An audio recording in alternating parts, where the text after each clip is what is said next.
цусд сувг үзүүлж бай.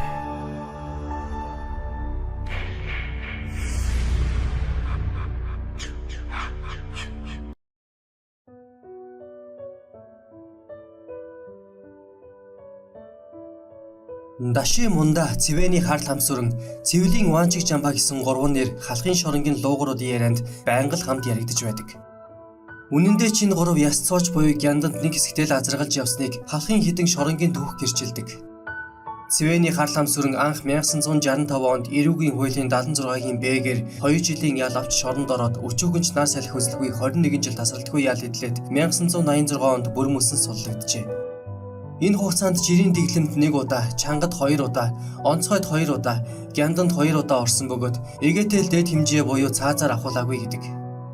Биеийн жин 105 кг, метр 90 гарсан өндөр сайхан биетэй, хүч тэнхээ ихтэй, зодоон цохионд гаргууд байсан тул халахын шоронд ямагт атман явсан хүн юм. Үүн дээр Даши мунда цэвлийн Ванчиг жамба хоёрын хүчийг ашиглаж халахын шоронд анх гурвалсан холбоо байгуулж үнэхээр дийлдэшгүй хүчтэй байсан гэдэг. 2000-ад оны үед түүнтэй уулзаж ярилцаад энэ тухай асуухад тэрээр "Мунда Ванчиг бид гурав бол муу талдаа аргагүй л гурван сайн найзууд байсан. Энийг анх би санаачилсан юм. Францын зохиолч Александр Дюмагийн Шадар гурван цэрэг зохиолыг би шоронд уншаад анх энэ санааг авсан юм. Монголын түүхэнд 2 хүн явбал нэгэн дарга, 1 хүн явбал малгайн дарга гэдэг онгой үг байдаг. Би тэгээд гурвалсан холбоо байгуулъя гэж шийдсэн. Яагаад гэвэл эрүүгийн гэмт хэрэгтнүүд шоронд бие биендээ атаархаж нэгээ матдаг. Тэр бүхэл хутгалдаг, зоддог, хорлдог, алдаг, түүгээрээ хоолоо олж иддэг. Бүр сайн найзыгаа хүртэл худалддаг. Тийм ч учраас би хаанч хэдийд ч бие биенээ өмгөөлж хамгаалдаг анд гурван нөхөр бай гэж сэтгэхэд Даши мунда Ванчиг жамба хоёрыг уриалан дуудсан. Энэ хоёр ч үүргээ сайн гүйцэтгсэн. Ингэж л бид Шадар гурван цэрэг болцоос юм. Мунда Ванчиг хоёрыг би муудалцах үед нь эвлэрүүлж нэгээ муу хилээд ирэхээр нөгөөдөгт нь хилэлгүйгээр дарж явсаар эцтэй бид гурав нэг цул болцгоосон.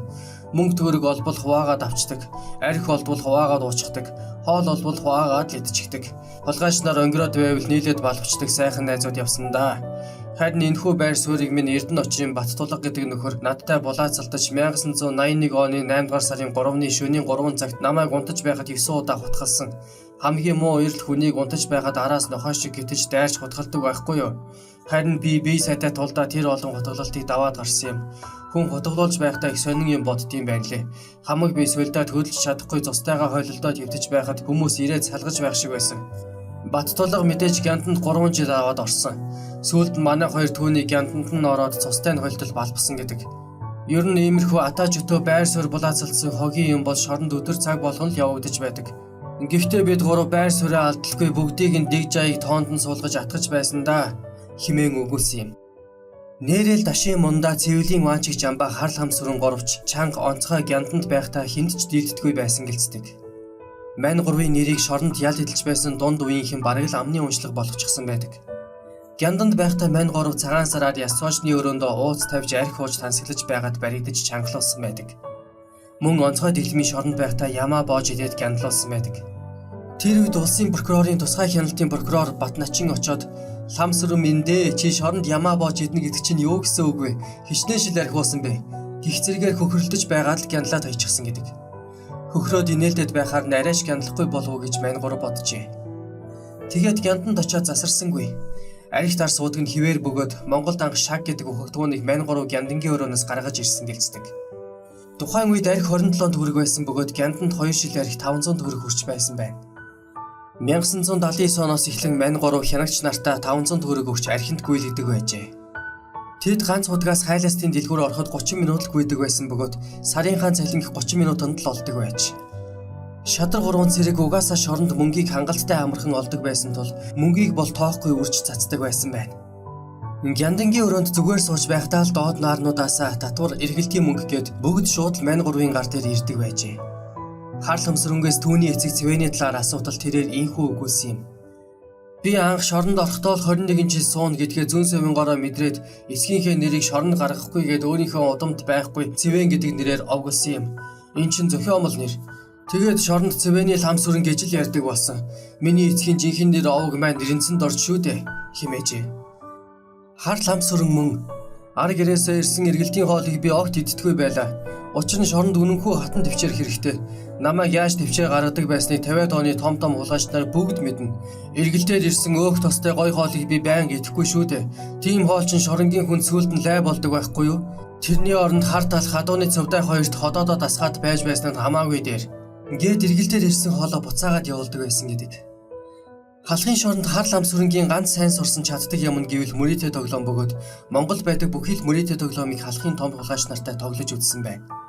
Хөзөр даалуунаас эхлээд буу, фажуу, уйфэз гээд ер нь бүх тоглоомоор наадаж мөрийтэй тоглоомонд энэ насаа 50-аад туучсан ажээ.